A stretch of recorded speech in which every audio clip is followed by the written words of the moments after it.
सभी को जय मसीह की एक और बार परमेश्वर ने हमें इस तरीके से मिलने का मौका दिया।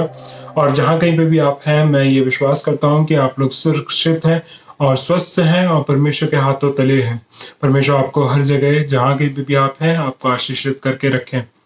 आज के वचन मनन के लिए जब हम जानना चाहते हैं तो हम देखेंगे लूका रचित सुसमाचार उसका 6 अध्याय उसका 37वां वाक्य। Luke chapter 6 verse 37। दोष मत लगाओ तो तुम पर भी दोष नहीं लगाया जाएगा, दोषी ना ठहराओ तो तुम भी दोषी नहीं ठहराए जाओगे, क्षमा करो तो तुम्हें भी क्षमा किया जाएगा। जब परमेश्वर का वचन ये मेरे जीवन में आया और इस वचन के ऊपर मैं जब प्रिपरेशन कर रहा था तो परमेश्वर मेरे ही जीवन में ये मौका दे रहा था कि मैं अपने जीवन में इन बातों को देख सकूं कि किस तरीके से परमेश्वर जो है हमें ये चाहता है कि मसीहत जीवन में हम क्षमा करने वाले व्यक्ति हों। और जब हम क्षमा करके अपने जीवन को आगे बढ़ाते हैं तो वो जीवन जो है परमेश्वर के लिए एक महिमा का कारण बन जाता है। और ये ना केवल परमेश्वर के लिए फायदेमंद है या एक मसीही समूह के लिए फायदेमंद है, लेकिन हमारे लिए व्यक्तिगत रीति से भी ये हमारे लिए फायदेमंद है। क्योंकि परमेश्वर हमें एक बात को सिखाना चाहता था कि ये बातें अगर हम करें तो हमारे जीवन में एक प्रकार की आजादी आ सकती है। इसलिए आज का जो ये प्रचार है उसका जो टाइटल भी इस तरीके से लिखा हुआ है कि बी फ्री बाय फॉरगिविंग, यानी कि जब आप आजाद होना चाहते हैं तो आजाद हो जाइए क्षमा करके। कहने का मतलब क्या है कि हम अपने जीवन में जब हम अतीत में देखते हैं, हमारे पिछले दिनों में देखते हैं, तो हम ये देखते हैं कि किस प्रकार कई लोगों ने हमारे जीवन में बहुत सारी बातें बुरी करी होंगी, बुरा बोला होगा, बुरा सोचा होगा और बुरी चाल चलनों को उन्होंने करा होगा, जिसके वजह से हमारे जीवन में बहुत सारे नुकसान हुए होंगे, बहुत सारे चोट और घाव हमारे जीवन में आगे होंगे। लेकिन उन सब के बीच में भी परमेश्वर हमें यह सिखाना चाहता है कि हम क्षमा कर सकें। और क्षमा करना इतना इंपॉर्टेंस क्यों है, वो बातों को मैं आगे को समझाना चाहूंगा। तो ये जो वाक्य है सिर्फ उसी में अगर हम देखें तो उस वाक्य ये समझाना चाह रहा है कि तुम क्षमा करो ताकि तुम्हें भी क्षमा किया जाए। अगर आप चाहते हैं कि परमेश्वर या कोई भी व्यक्ति हमें क्षमा करें, पहले हमें उस स्वभाव को दिखाने को बोला गया है। यानी कि इनिशिएटिव जो है हमारी तरफ से होना चाहिए कि हम अपने जीवन में जो भी हमारे अपराधी हैं, जो हमारे विरोध में कार्य करते हैं, जो हमारे विरोध में बोलते हैं, जो हमारे विरोध में सारी बातों को करते हैं, उनको हमें क्षमा करना है। अब जब मैं क्षमा करने की बात करता हूं तो C.S. लुइस जो है वो इस बात को कहता है कि जब क्षमा के बारे में बात करते हैं सब लोग कहते हैं कि ये बहुत ही अच्छी बात है, जब तक अच्छी बात है जब उनको खुद क्षमा करने की बारी आती है। कहने का मतलब क्या है, C.S. लुइस इस बात को ये समझाना चाहते हैं कि हर एक व्यक्ति को ये कॉन्सेप्ट, जो क्षमा करने का कॉन्सेप्ट है, वो बहुत ही अच्छा लगता है, बहुत ही सुनने में अच्छा है। जो यीशु मसीह ने किया या जो भी चेलों ने किया, सब कुछ सुनने में बहुत ही अच्छा है। और अगर हमें किसी को बोलना भी हो तो हम बड़ी जल्दी आके बोल देते हैं कि आपको क्षमा करना चाहिए। बोलने में और सुनने में ये कॉन्सेप्ट, ये थियरी बहुत ही अच्छा है कि आपको क्षमा करना है। लेकिन बात क्या आती है, जब आपको खुद क्षमा करने की बारी आती है तब समस्या उठती है कि ये क्षमा हम कैसे कर सकते हैं। और बहुत सारे ऐसे स्टेटमेंट्स आते हैं कि ये कैसे क्षमा कर सकते हैं, उसने जो मेरे साथ किया वो बातें को कैसे भूल जाओ, जो मैंने भरोसा किया था, जो मैंने ये किया था, वो किया था। बहुत सारी बातों को हम सोच कर रखते हैं। इस क्षमा करने की बात को जब हम देखते हैं तो क्षमा करने की बात को वो आगे और बढ़ा के अगर देखना है, समझना है, तो हम मत्ती रचित सुसमाचार उसका 6 अध्याय उसका 14 और 15 वाक्य को हम पढ़ेंगे तो उसमें हमें समझ में आएगा कि क्यों परमेश्वर इस बात को कह रहा है कि क्षमा करो ताकि तुम्हें भी क्षमा किया जाए। इसलिए यदि तुम मनुष्य के अपराध क्षमा करोगे तो तुम्हारा स्वर्गीय पिता भी तुम्हें क्षमा करेगा, और यदि तुम मनुष्य के अपराध क्षमा ना करोगे तो तुम्हारा पिता भी तुम्हारे अपराध क्षमा ना करेगा। कहने का मतलब क्या है कि अगर आप क्षमा को प्राप्त करना चाहते हैं तो आपको पहले क्षमा करना पड़ेगा।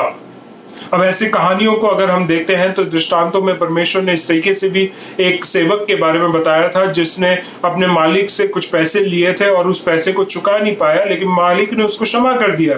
लेकिन उसी सेवक के किसी कोई कर्जदार था और उस कर्जदार को पैसे ना देने की वजह से उसने उसको जो है दंड दिया था, और उस दंड को देने की वजह से जब मालिक को पता चला कि दास ने इस तरीके से किया है तो उस दास को भी उठाकर वापस बंदीगृह में डाल दिया।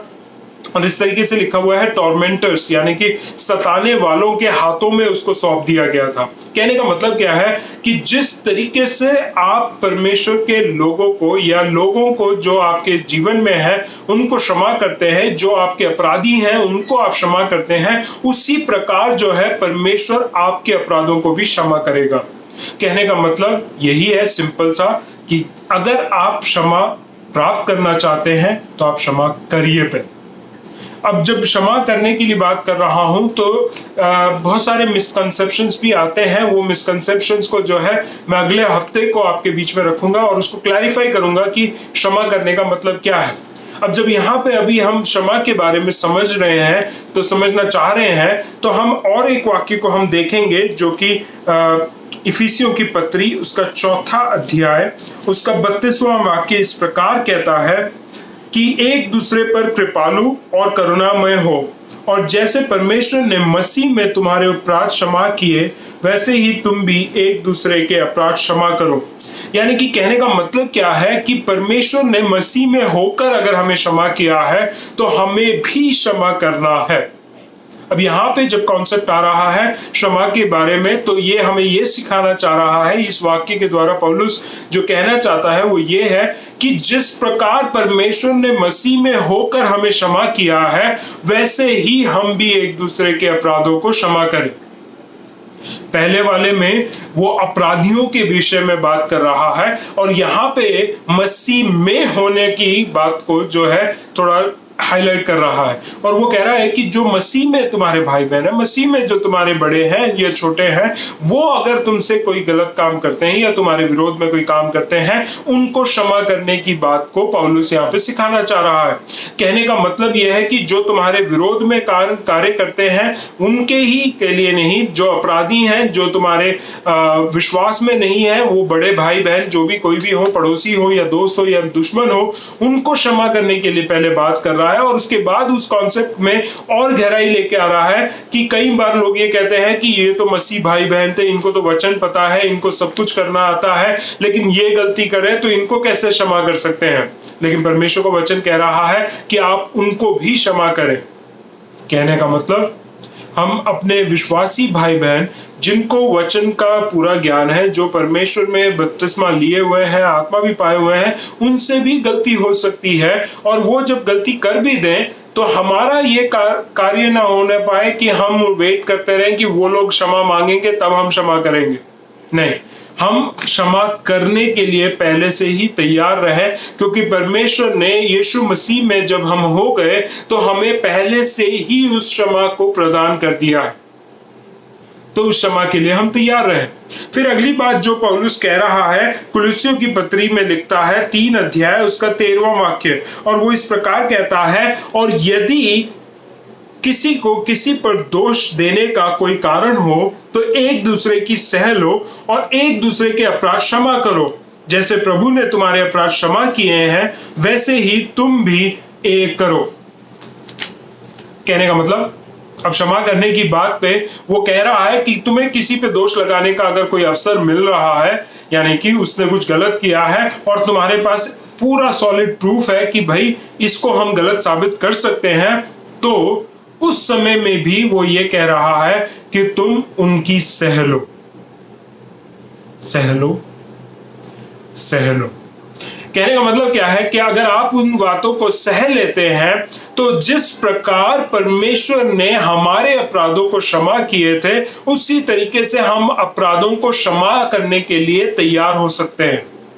परमेश्वर ने हमारे जीवन को शुरुआत से देखा है, और जो जो बातें हमने की हैं या करी हैं या स्वभाव हमने रखी हैं या सोच जो हमने रखी है, सब कुछ को जानने के बावजूद भी उसने हमें क्षमा किया, उसने सब कुछ को सह लिया। कि ये सब कुछ किया है, ये सब कुछ मेरे वचन के खिलाफ था, ये सब कुछ मेरे पुत्र के या वचन के या मेरी इच्छा के या मेरे आत्मा के खिलाफ किया है, उन सभी बातों को जो है वो क्षमा करने के लिए तैयार है। लेकिन वो एक टैलेंट या एक स्किल कह सकते हैं जो परमेश्वर के अंदर है और वो चाहता है कि हमारे अंदर भी हो, वो है कि सहना है हमें। जब हम सहने के लिए तैयार हो जाएंगे तभी हम देख सकते हैं कि परमेश्वर हमारे जीवन के द्वारा कैसे कार्य करता है। और वो कार्य जब हमारे जीवन में क्षमा जो है परमेश्वर से अगर हमें प्राप्त करनी है तो उसने पहले ही हमें बोल रखा है कि तुम क्षमा करो, तभी तुम्हारे जीवन में भी तुम्हें क्षमा मिलेगा, तुम्हें क्षमा किया जाएगा। और उसी क्षमा को प्राप्त करने के लिए हम तैयार रहते हैं और हम प्राप्त करने के लिए अपने जीवन में कार्य कर रहे हैं। तो पौलुस जो है इन दोनों कलीसियाओं से यही कह रहा है कि किस प्रकार हमारे जीवन को हमें परमेश्वर के लिए तैयार करके अपने आप को लोगों को क्षमा करने के लिए तैयार करना है। अपने आप को इस तरीके से हम बना के रखें कि हम लोगों को क्षमा करने के लिए अपने हृदय को तैयार रखें, ताकि हम क्षमा प्राप्त भी करें और हम दूसरों को सहते हुए भी अपने जीवन में ये प्रकट कर सकते हैं कि किस प्रकार परमेश्वर जो है हमें क्षमा करना सिखा रहा है। ये हम देख लेते हैं कि पौलुस ने इस तरीके से बात को करा है, लेकिन पतरस भी इस बात को समझाने की कोशिश करता है और वो एक अलग एक दृष्टिकोण से इस बात को समझाता है। वो क्षमा को किस तरीके से समझाना चाहता है, वो इस तरीके से कहता है। पहला पतरस 4 अध्याय उसका 8वां वाक्य, पहला पतरस 4 अध्याय उसका 8वां वाक्य इस प्रकार कहता है, सबसे श्रेष्ठ बात यह है कि एक दूसरे से अधिक प्रेम रखो, क्योंकि प्रेम अनेक पापों को ढांप देता है। परमेश्वर ने हमसे प्रेम किया, अपना पुत्र भेजा। परमेश्वर के प्रेम के बारे में हम इस बात से प्रकट कर सकते हैं कि उसने अपने पुत्र मसीह को मरने को भेजा जब हम पापी ही थे। कहने का मतलब हम सुधरे हुए नहीं थे, उसने उससे पहले ही हमें क्षमा कर दिया। हम अपने जीवन में भी इस बात को देखें कि किस प्रकार हम अपने अपराधियों को क्षमा करें।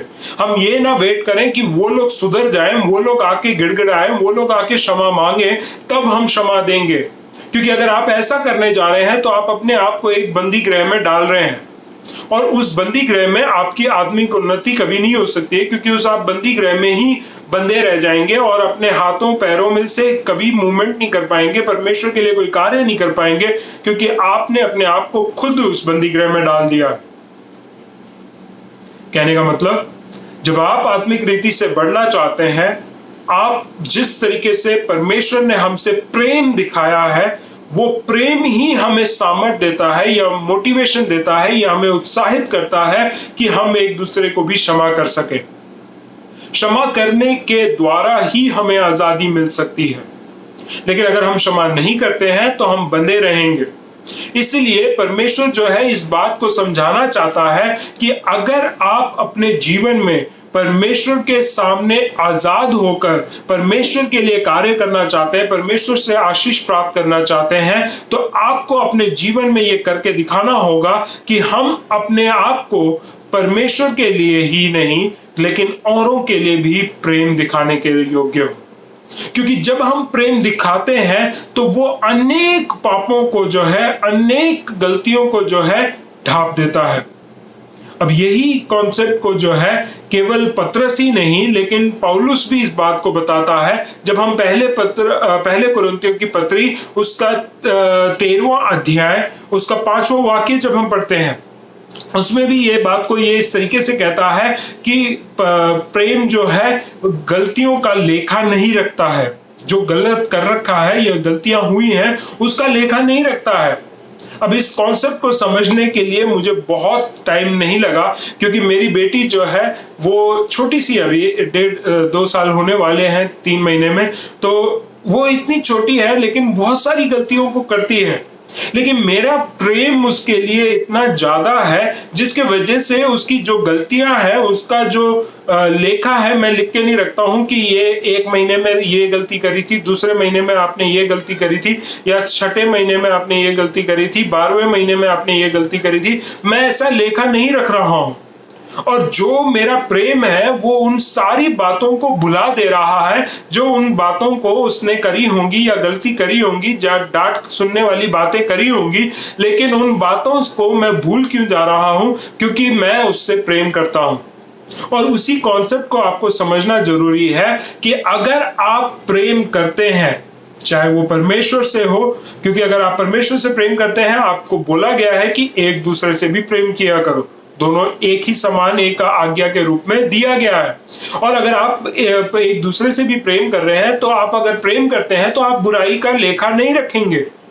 लेकिन जब आप बुराई का लेखा रखना शुरू कर देते हैं, तो आप समझ लीजिए उस व्यक्ति के प्रति या उस समूह के प्रति या उन लोगों के प्रति आपका प्रेम नहीं है। और जब आप प्रेम नहीं कर रहे हैं, तो परमेश्वर का वचन इस प्रकार कह रहा है कि जब आप किसी भाई को या बहन को, जिसे आप देख सकते हैं, जिसके आपके नजरों के सामने है, उससे अगर आप प्रेम नहीं कर पा रहे हैं, तो आप कैसे उस परमेश्वर से प्रेम करते हैं जो परमेश्वर दिखता ही नहीं है? तो समझना जरूरी है कि प्रेम जो है एक ऐसा मोटिवेशन है या ऐसा एक उत्साह देने वाला चीज है जिसके द्वारा हम क्षमा कर सकते हैं। आखिर में मैं एक ही वाक्य को पढ़ना चाहूंगा, और वो वाक्य इस प्रकार कहता है कि लूका रचित सुसमाचार उसका 23वां अध्याय उसका 34वां वाक्य इस प्रकार कहता है, तब यीशु ने कहा, हे पिता, इन्हें क्षमा कर, क्योंकि ये जानते नहीं कि ये क्या कर रहे हैं। ये वाक्य जो है बहुत ही रेवोल्यूशनाइज कर देता है हमारे आत्मिक जीवन को, एक क्रांति ले आता है हमारे जीवन में, एक ऐसा कार्य करने पे हमें मजबूर कर देता है जो कभी हम एक मानवीय रीति से सोच नहीं सकते हैं। हमारे पुराने मनुष्यत्व को या पुराने सोच विचार या संसार जिस रीति से करता है, उस रीति से अगर हम सोचें तो ये कार्य हमारे लिए बहुत ही मुश्किल है। लेकिन यीशु मसीह ने ये बात जो है सिर्फ कहने के लिए नहीं कही थी। जब वो इस परिस्थिति से होकर जा रहे थे कि वे क्रूस पे टांगे गए थे, उनके कपड़े फाड़ दिए गए थे, उनको मारा गया, कोड़े मारे गए, उनके ऊपर कांटों का मुकुट रखा गया, उनके हाथों में कील ठोके गए थे, पैरों पे कील ठोके गए थे, और उन सारे उन बातों के बीच में लोग उनके विरोध में बोले जा रहे हैं कि तू अगर मसीह है, तू अगर परमेश्वर का पुत्र है, तो अपने आप को क्रूस से निकाल दे और हम तुम पर विश्वास करेंगे। उन सारी बातों के बीच में ये बात आ रही है, और ये बात हमसे कह रही है, हे पिता, इन्हें क्षमा कर, ये नहीं जानते ये क्या कर रहे हैं। आपके विरोध में जिन लोगों ने जो कार्य किया होगा, वे नहीं जानते थे कि आपके कितना चोट पहुंचने वाला है।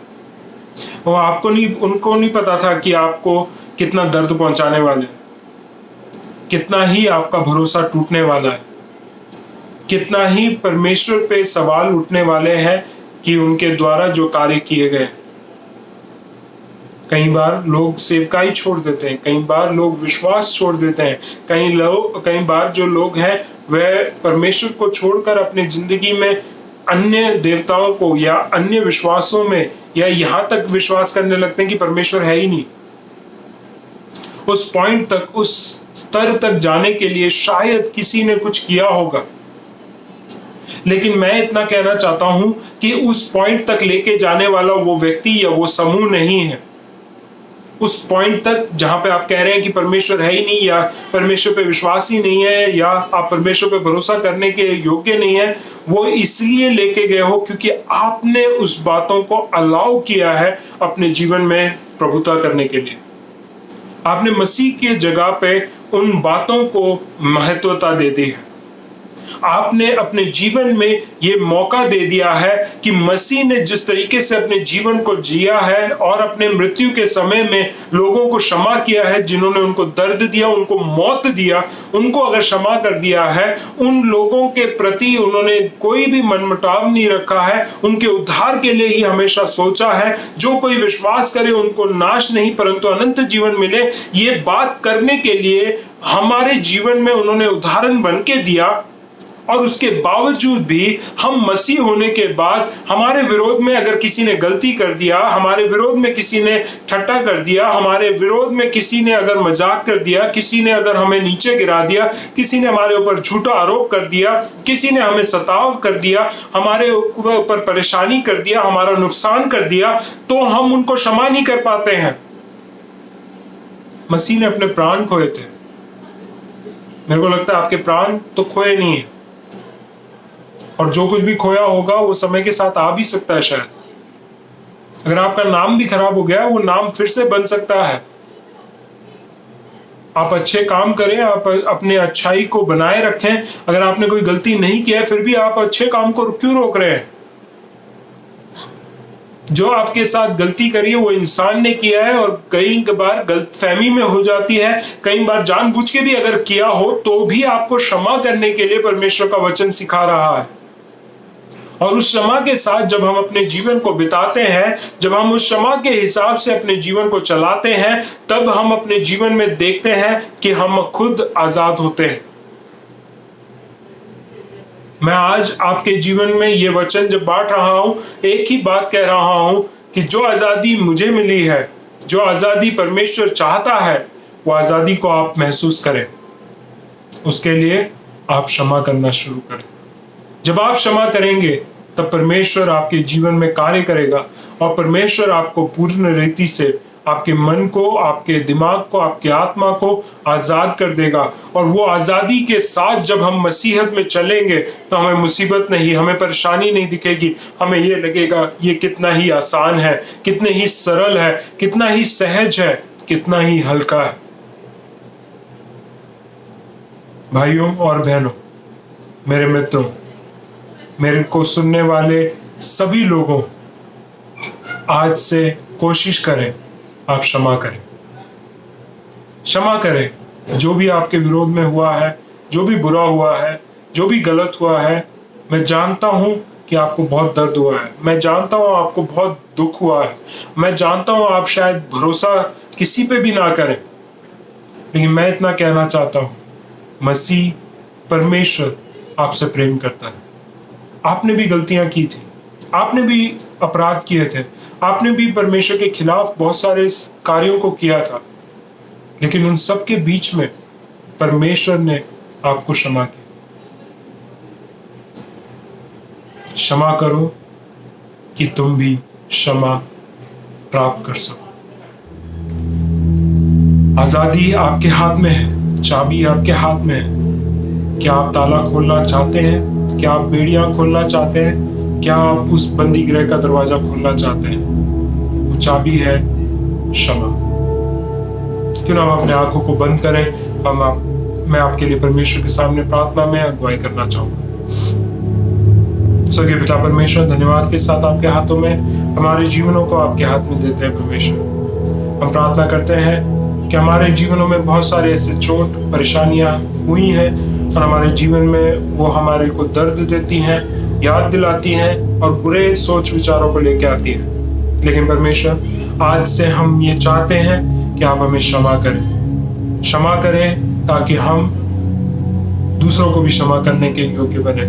हमारे अंदर ये स्वभाव डाल दीजिए कि हम दूसरों की गलतियों को, दूसरे के अपराधों को भी क्षमा करें, ताकि हम भी क्षमा प्राप्त कर सके आपसे। एक और बार परमेश्वर, सभी लोगों को आपके हाथ में देते हैं, मांगते हैं प्रार्थना विनती प्रभु यीशु मसीह के नाम से, आमीन। एक और बार मैं आपको ये याद दिलाना चाहता हूँ कि परमेश्वर हमें सुरक्षित रख रहा है, हमारी सेवकाई को बढ़ा रहा है, हमारी सेवकाई को सुरक्षित रख रहा है। उसके लिए हम धन्यवाद करते हैं। ये आपकी प्रार्थनाओं के वजह से ही है, और हम ये निवेदन करेंगे कि आप हमारे लिए, हमारी सेवकाई, हमारी कलीसिया के लिए निरंतर प्रार्थनाओं में लगातार प्रार्थना करते रहे हमारे लिए, ताकि हम उस प्रार्थनाओं के द्वारा बल प्राप्त करें और परमेश्वर के नाम के लिए इस्तेमाल होते जाए।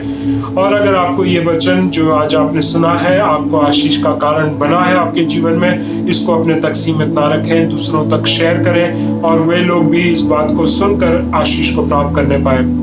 खास करके आज के वचन के द्वारा हम सभी को क्षमा करने पाए। और अगर किसी को आपको लगता है कि वे क्षमा करने के लिए अपने जीवन में थोड़े से रुकावट प्रकार का बना के रखा हुआ है, तो उस रुकावट को तोड़ने के लिए ये वचन अगर कार्य कर सकता है तो ये वचन उनको बांटे, मैं यही प्रार्थना और निवेदन रखता हूँ कि जितनों ने अब मेरे वचन को सुना है, परमेश्वर के द्वारा जो दिया गया है, उनके द्वारा आपको परमेश्वर आशीषित करे, स्वस्थ रखें, सुरक्षित रखें। जहाँ कहीं पे भी हो, प्रभु आपको सुरक्षित रखते हुए आशीष दे। प्रभु आपको आशीष करे। यही प्रार्थना के साथ समाप्त करना चाहूंगा। सभी को जय मसीह।